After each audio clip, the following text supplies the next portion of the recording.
Savvy Business Radio and runs in syndication on 8 AM/FM stations nationwide, including iHeartRadio and 6 podcasting platforms. To find out about our paid sponsorship opportunities or to become a guest and find out how we can help you get your message out in a bigger way, call 732-474-7375 or email Christina at savvybusinessradio.com. Our guest today is Lynn Shaw, President and CEO of Lynn Shaw Productions and VP of LionelMedia.com.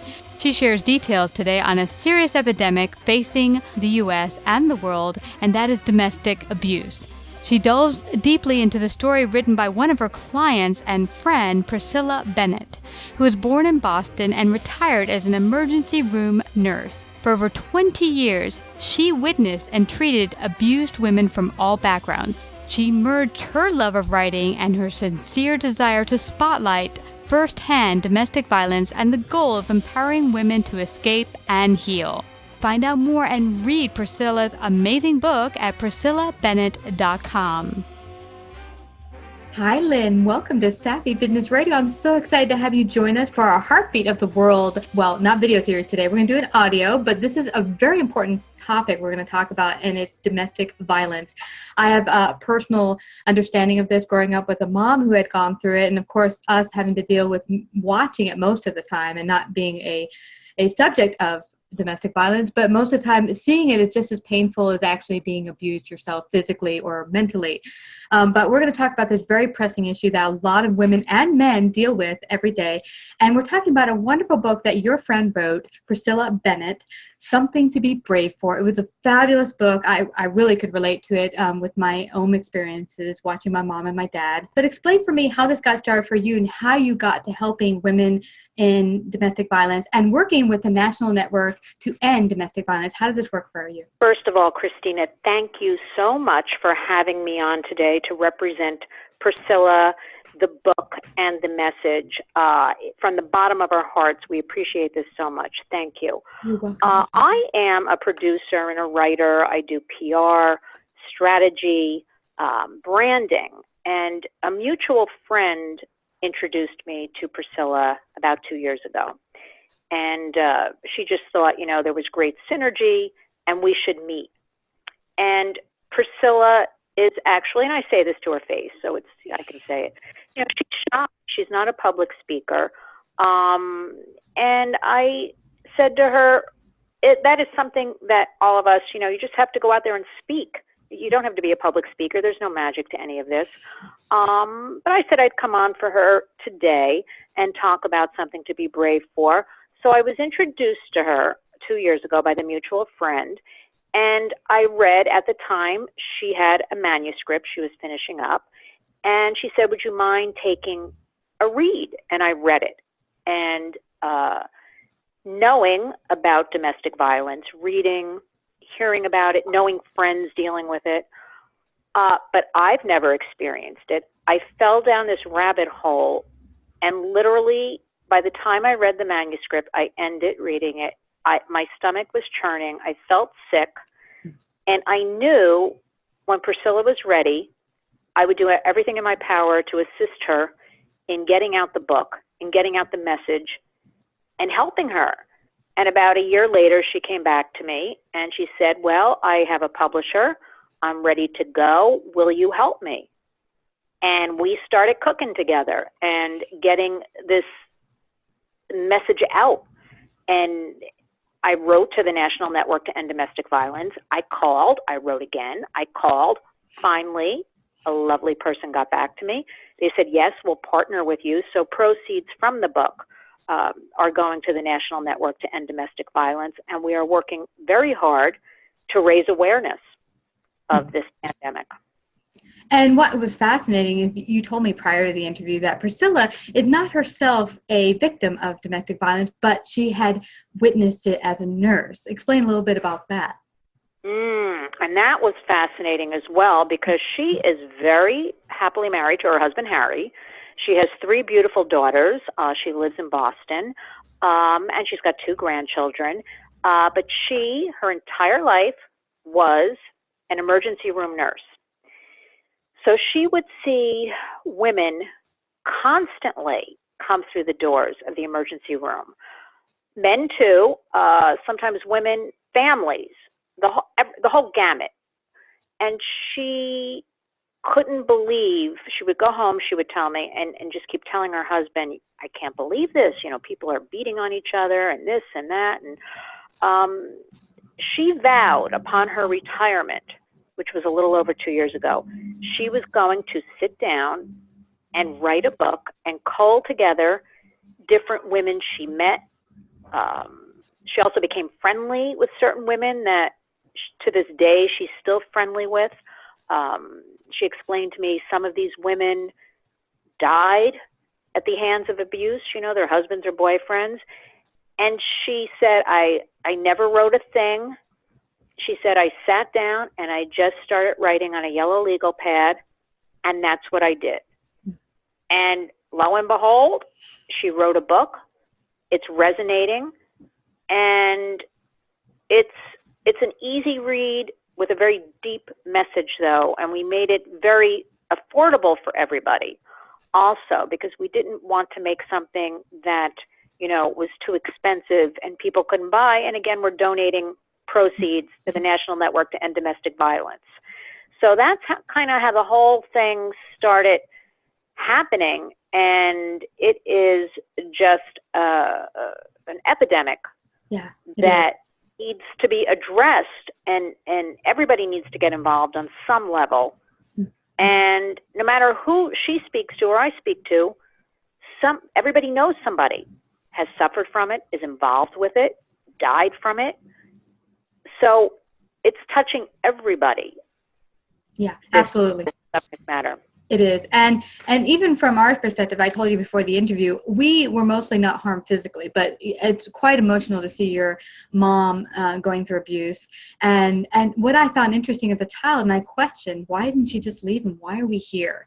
And, it was kind of a dichotomy, because on one hand, I wanted a dad, but on the other hand, I didn't want a dad that was abusive. And even as a young adult, I would think about women who were going through abuse. What is wrong with them? Why would you choose this life?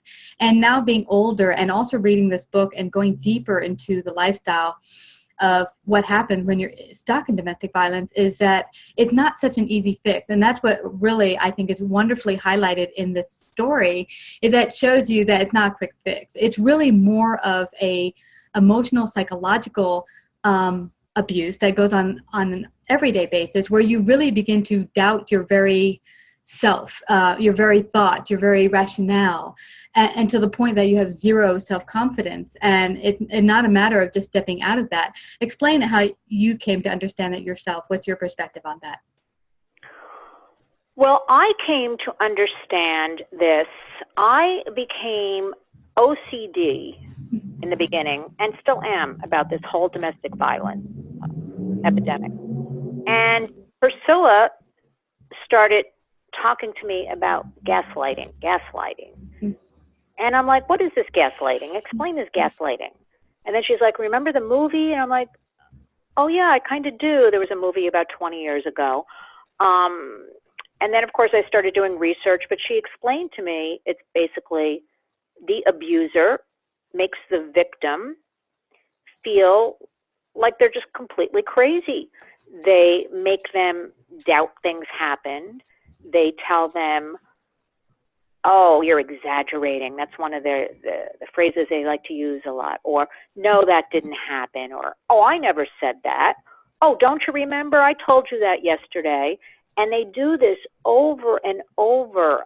It's like this psychological, you used a good phrase earlier when we were talking, like a psychological warfare. Mm-hmm. And the victim eventually is so beaten down and fatigued that they really begin to believe, maybe I am crazy. Maybe that didn't happen. And they doubt themselves. And there goes the self-esteem. And there goes everything. And they just become sort of this puppet. Mm-hmm. And they really just doubt what's happening around them. So they're conditioned from the abuser. It's called gaslighting. Mm. And also an element that came about, for many years, my mom would rationalize, I fell down the stairs, I'm clumsy, I'm the stupid one, whatever it might be. But when things got very dire towards the end, and my mom was like, now I'm leaving. And one of the vocal points of that actually was when my dad was getting very frustrated one day. My dad generally did not hit us. He would hit her, and most of the time try to bring her in the other room so we didn't have to witness it, but we still heard it. But when my brother and sister were 2, he had an outburst where he hurt my brother pretty bad. And that was a moment I could see in my mom's eyes where this can't go on anymore. Things need to change. But once she wasn't buying his lies anymore, and she started to kind of step out like, I'm going to make this happen, then came the threats. And the threats were deep. And when you're dealing with a man you've lived with, like my mom, for 16 years, and then he says, I'm going to kill your family if you leave me. I'm going to kill the children. I'm going to kill the dog. And, he's always made good in the threats. So as an abused woman or man, you're like, if I step out and on my own and take the children with me, there's a good chance that I could kill them. And you're kind of really stuck on a hard place, because what do? Do I stay here and continue to get abused to keep them safe, or do I try to leave and maybe we all end up dead? It's not like I began to realize, not a quick, easy yes or no answer or decision. You're correct. There is easy is not even a word like we can use, because the character in Something to Be Brave For by Priscilla Bennett. By the way, everyone can go to PriscillaBennett.com, and Priscilla's website has an Amazon link and lots of blogging and information about everything to do with domestic violence. But Something to Be Brave For, that title of that book is the character Katie in the book. She had her daughter, her little girl, and the child, is what forced her to finally stand up, realize after years of abuse, I've had enough. She had this little girl, so in the back of her mind, she had someone to be brave for. That was, her impetus that made her finally, I don't want to give away the plot line, but that's what gave her strength, because she certainly put up with everything from this man. And the other thing is, there is so much information out there and available, and resources and free legal aid, but I still find in talking with women, women are scared. Mm-hmm. And one of the most common things you hear is, I have nowhere to go and I have no money. Mm-hmm. So they just take it upon themselves to stay in the situation and deal with it, because they really feel they have nowhere to go and they have no money. So, let me not upset the kids, and they're going to school, and at least I'm feeding them. And I think that is the biggest issue that really has to be addressed, because there are wonderful resources in sheltering. And yes, change is scary. But Priscilla certainly we want women to know there are places to go. Priscilla was telling me, women would walk through these emergency room doors, broken noses, their eye, black eyes, hair ripped out, broken arms. But unless they told the story that they were abused or their husband or boyfriend hit them, there was nothing that could be done. So they were patched up and they were just sent back out there. So getting back to your point of, this really goes deeply psychological and mental, this whole domestic violence issue. Yeah, and really the first place most people go to, and in the book too, the character went to the ones closest to them, which is family, and that's what my mom did too. And here's the thing, and I told you this, and that my dad was super charming. Everyone thought he was the best husband. They were quite jealous of my mom, saying, you have the best family, the best husband and father, and that was not the truth. And it's hard when the guy who's the abuser, or maybe even woman, is so charming and gets everyone to believe that they're just the best husband or wife, and then how do you go out there to the public and say otherwise? There's also this humiliation that you're lying, because they're not like that. They couldn't be like that. They're wonderful people. And so that's why I love that these outside resources exist, because sometimes your family is not the best people to go to. They're too close to the situation. They can't see beyond what the facade is, if you know what I mean. Yes, and I think the National Network to End Domestic Violence out of Washington, D.C. is just fantastic. And they're also affiliated with the Women's Law Organization for free legal advice and help, because another facet, we could just spend hours, Christina, talking about all of this, is the financial aspect of this whole domestic violence. There's a lot of legalities, you know, you have your finances with your husband. You know, I keep saying, I'm talking about women in particular, but again, I want to reiterate, there are men too that get abused. The number's larger for women, but it goes back and forth. But, you know, when you have your finances or a house mortgage, or I have heard stories where a couple sharing a car, sharing the pet. That's a big one. We talked about that before we started, you and me, a little bit about the pets. Mm-hmm.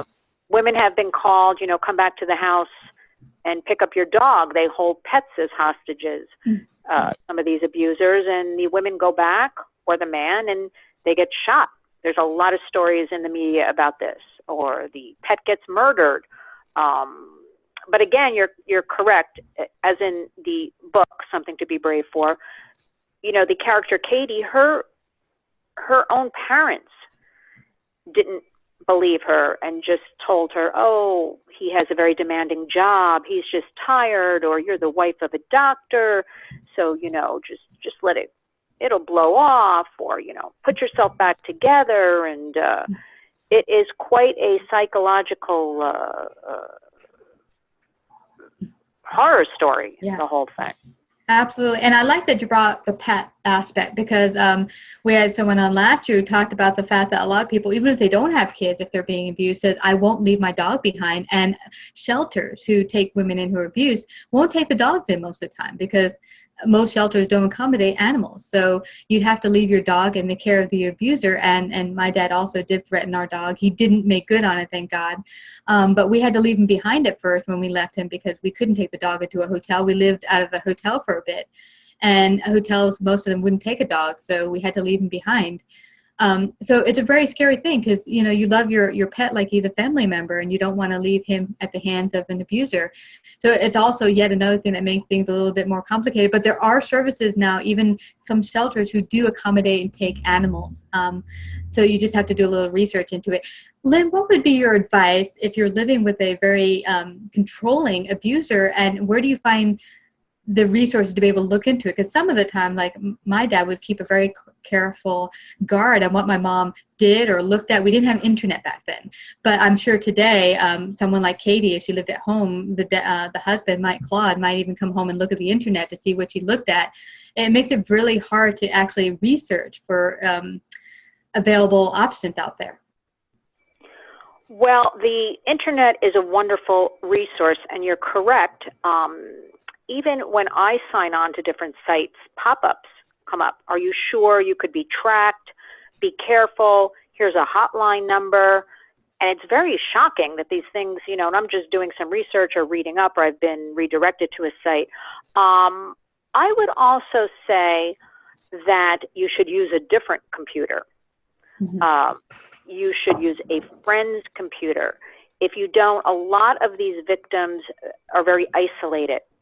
So they don't even have, you know, we all need support around us, but they don't even have that support. They haven't opened up. They haven't bonded with anybody with all this going on. You can go to a library and use a computer. But the easiest thing, there are 800 numbers that you just call, and they will direct you. For instance, the National Network to End Domestic Violence, there's an 800 number. You get the number. Don't even go on the computer, and you call them, and they will direct you in your neighborhood, your next step, where to go. Now, you know, areas like New York, Boston, where Priscilla is, you know, these are cities, so it's easier. But a lot of these women are out, you know, in the middle of nowhere, in the Midwest or something, and they become very overwhelmed with, I've heard from different women, you know, well, the nearest facility is 40, 50 miles away. And we, of course, tell them, get in the car and go, get on a bus and go. That is a lot easier said than done. But I would say, don't put too much on computers that can easily be hacked and tracked. You don't want a lot of these women have to make plans, and it takes them a long time to get a plan together to eventually get away. You don't want your plan being found out. Call the 800 number. Call the National Network to End Domestic Violence. There's also another wonderful organization. We're partnered with NNEDV, National Network to End Domestic Violence, but there's also the National Coalition Against Domestic Violence. They also have wonderful resources. Just pick up the phone and call. That's what you have to do. If you're going to use a computer, we would suggest not your own, not at home. Go use a friend's, go to a library, go anywhere else and use a computer. Yeah, That's where you start. I love that you mentioned all of this, because one thing that's true and it's not touched upon, and people who don't haven't dealt with this don't realize, is that you're put on a very tight chain when you live with an abuser. They look at all of your movements, and they, as quickly as possible in the beginning of marriage or relationship, try to cut off all relationships you have with family and friends. And there's a reason for that. It's psychological abuse and warfare, but to keep you, a hostage at their expense. They don't want you to have friends or anyone you can count on. So in the beginning of this book, she had a good friend that he became quite jealous that she was hanging out with and said, whatever. But that happened very often. And so that's why it's wonderful that there are resources like a library, where you don't have to worry about having a friend. It's an outside resource that's free and public. Absolutely, yes. And again, I can't stress enough, at least today we are seeing more organizations pop up. We are seeing more shelters in existence and being built. It is the subject matter which nobody 5 years ago, 10 years ago, really addressed. It does seem to be coming out into the open more. More celebrities are beginning to talk about it. Tamron Hall is now going on a tour across the country. Her sister was murdered 10 years ago at the hands of an abuser, and she formed a foundation in the name of her sister, Renata, and it's called Renata's Fund, and she is openly going out there and talking and rallying women together. And the other thing I want to stress is it's a support system. So if you know, it's a very touchy kind of subject matter, but one might suspect a friend or a family member is suffering from this. So a big question is, how do you deal with that? Because the victim most of the time will deny it. They'll immediately cut the family member off or cut the friendship, and if you just plant the seed with them, call me if you want to talk. Here's a phone number, hand it to them on a piece of paper, just plant the seed and get them to start thinking a little bit. That's the start of everything. That's the beginning. I love that. Early on, I a number of years ago had a good friend that I suspected was dealing with abuse, and I started to bring up certain things I was seeing based on my own experiences. And of course, she cut off relationships with me, saying, right, "You're completely wrong. He's the most wonderful man ever." I said, and that's why I like that you say planting the seed, not just trying to push, because when you're not in the position where you're able to see that this is going on, because like I said, Claude, the character in this book, as well as my dad, super charming. Most people would find him to be the greatest catch ever as a husband and father. So it's hard for the even abuser to come to terms with, this isn't the greatest man ever. So I mean, just planting the seed that I'm here for you if you ever want to talk is just the best way to start. It's simply just lending the smallest amount of support that one, just so they know, because intellectually somewhere in the recesses of your mind, if there's somebody there, so when you're ready, you could turn to them. That makes all the difference. It may not happen immediately, but at least it's something. So I just think, again, it's a touchy subject matter, but we all are in this together. This is the way Priscilla feels about it. She is so adamant. She has the time now, wants to really raise awareness, help. There are different ways to volunteer. There are different ways, to send $5. You can buy the ebook for $3.99. Again, the proceeds are going to the National Network to End Domestic Violence in Washington. I'm seeing these 5K runs. I'm seeing high schools and colleges now are baking cupcakes for violence. And it also all plays into, we're just coming out of April, but it's Sexual Violence Awareness Month, the month of April. So that all goes hand in hand with this whole domestic and emotional abuse that we're talking about. So we all suffer or know somebody, and it's all connected. We touched earlier upon the opioid addiction. A lot of victims become addicted to alcohol and drugs, or, as Priscilla was telling me, victims would show up at the hospital and the doctor would very nonchalantly say, okay, here's a prescription. This will make you feel better. You'll forget your pains. And she was just, it was horrible. She told me that these women would just be sent away with a prescription, and then a lot of them become addicted later on. So that's another issue to deal with. But this is a full circle that we all have to get busy and work on and be dedicated to.